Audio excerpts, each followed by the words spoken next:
Are the governments and corporations of the world looking for an excuse to invade and colonize the Hollow Earth? Ever since its discovery and even long beforehand, the Hollow Earth has been an integral part of the Titan community, and has actually kept the Titans at bay better than any man-made defense force ever could. It provides not only a lush environment for the Titans to roam without harming humans, but saturates them with nourishing radiation, and provides transport across the globe so that they may get to any location whenever they need. In Monarch Legacy of Monsters, it is explained that Godzilla is attempting to keep the two worlds separate, with the Titans residing in their home and the humans remaining on the surface. But what if we've been looking at this all wrong? All this time we've been worried about the Titans breaking free and rampaging across the world, causing untold destruction and complete calamity across civilization. This is a perfectly valid point, as Godzilla himself has partaken in fights that leveled entire cities, whether it was intentional on his part or not. In the Godzilla x Kong novel though, there is a subplot where Dr. Hampton gives repeated mention of various congressional debates regarding the future of the Hollow Earth,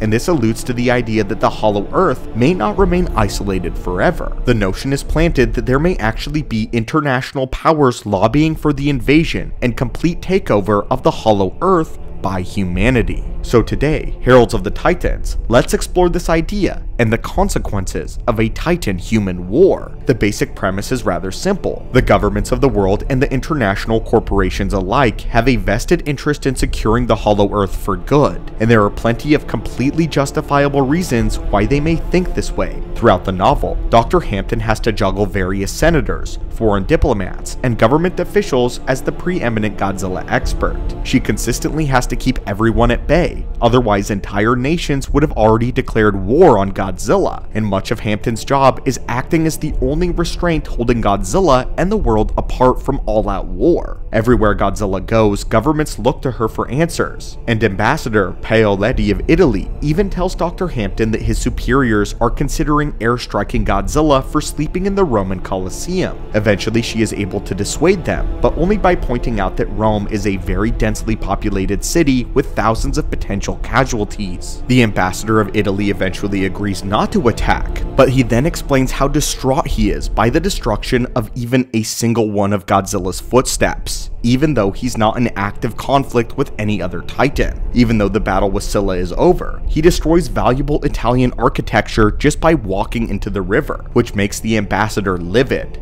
Godzilla's mere presence destroys multiple buildings in any city that he finds, and this is a trend which continues not just throughout the novel, but across the planet. Her encounter with the Egyptian military resulted in strained ceasefire, with Dr. Hampton trying to hold them back, and if Hampton hadn't talked them down, they would have unleashed their entire arsenal on Kong for appearing near the Great Pyramids. At the end of the novel, Dr. Hampton alludes to her upcoming Senate Oversight Committee hearing that would certainly pick through every detail of the skirmish between Godzilla, Kong, Shimo, and the Scar King, including the fact that Monarch officials gave Kong an artificial enhancement that makes him even stronger than he was before. Now, Project Powerhouse is out in the open and across the world. The mere existence of Titans, benevolent or otherwise, has caused billions of dollars in property damage, thousands, if not hundreds of thousands of casualties across the globe, and humans and governments are beginning to grow tired of this. Everywhere people are scared, they are demanding that their governments come together and do something against the Titans. Titans that continue to threaten their homes and their lives. This isn't helped by the fact that Monarch themselves don't take any affirmative action towards actually stopping any of the Titans. Dr. Hampton compares this to a hurricane, saying that they can't dampen the wind speed or change the direction of a Titan. But what they can do is work on evacuating the prospective targets before this metaphorical hurricane makes landfall. Outwardly admits that Monarch cannot do anything to stop the Titans, even if they wanted to.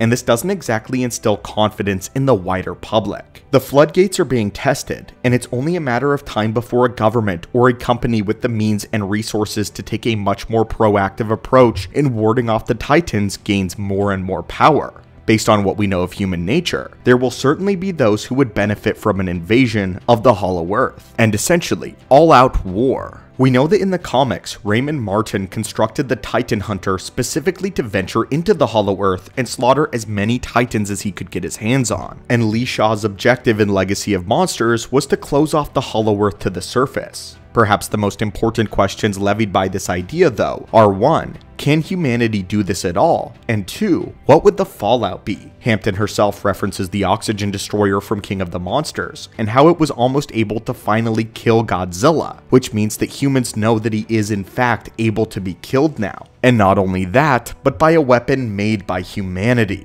They have made God bleed, and now they know that he is not infallible, and it's made very clear that everyone is on a ticking clock. It may be a matter of time before humanity, a weapon, or a fellow Titan stops Godzilla. If Monarch won't take action to stop Godzilla before he causes more harm, then it is made very clear that someone else eventually will. We also know that several corporations would have a vested interest in claiming their own corner of the Hollow Earth, and that right now, there isn't much holding them back. In Godzilla vs. Kong, we were able to see that Apex, just one robotics company, was able to do with the energy signature of the Hollow Earth. A single corporation was able to create an artificial Titan unit which could stand up to Godzilla and Kong. And with some upgrades, someone is bound to eventually come up with something even stronger than Mechagodzilla. While public access to this energy would certainly have its benefits, it would also come with innumerable drawbacks as well. This new source of renewable energy could help to offset the climate destruction done by fossil fuels, for example, but on the flip side, it could very easily be monopolized, assuming that it's even safe for humanity to use in the first place. This is also before we take into account malevolent intentions of people like Martin,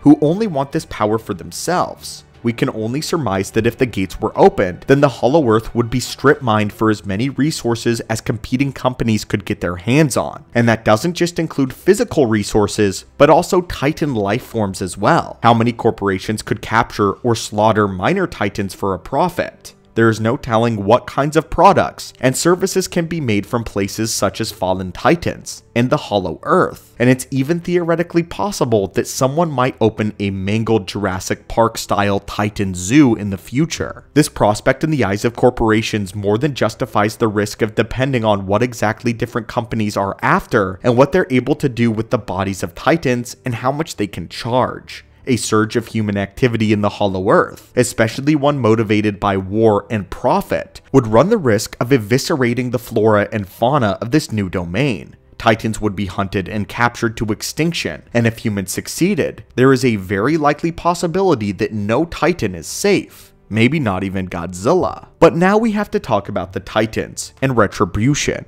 We believe that the Titans are far more powerful than humanity currently deems them, and that if humanity goes to war against Godzilla and the Titans, they will probably lose definitively. Not to mention, going into the Hollow Earth is now Kong's domain, and he has a family that he has now chased for years. He has Shimo and Suko at his back, as well as the remainder of the Great Ape Colony. While Kong himself has more empathy for humans than Godzilla, he does understand that they are complex creatures and that some are good and some are bad. Doing this would be asking Kong to declare war on the surface world, with Shimo and an army of apes by his side. And this is just Kong. The other Titans in the Hollow Earth have very limited experience with humans, but now we have come to a sort of cold war between humanity and the Titans. The Titans have attacked humans more than once, and humanity is getting tired. They are even talking about preparing for an all-out war against Godzilla in the surface world, as well as the Hollow Earth, with many governing bodies believing that Godzilla's protection is not worth the destruction that he brings. But anyway, my friends, what are your thoughts on this? And what are your thoughts on the turmoil between the Hollow Earth,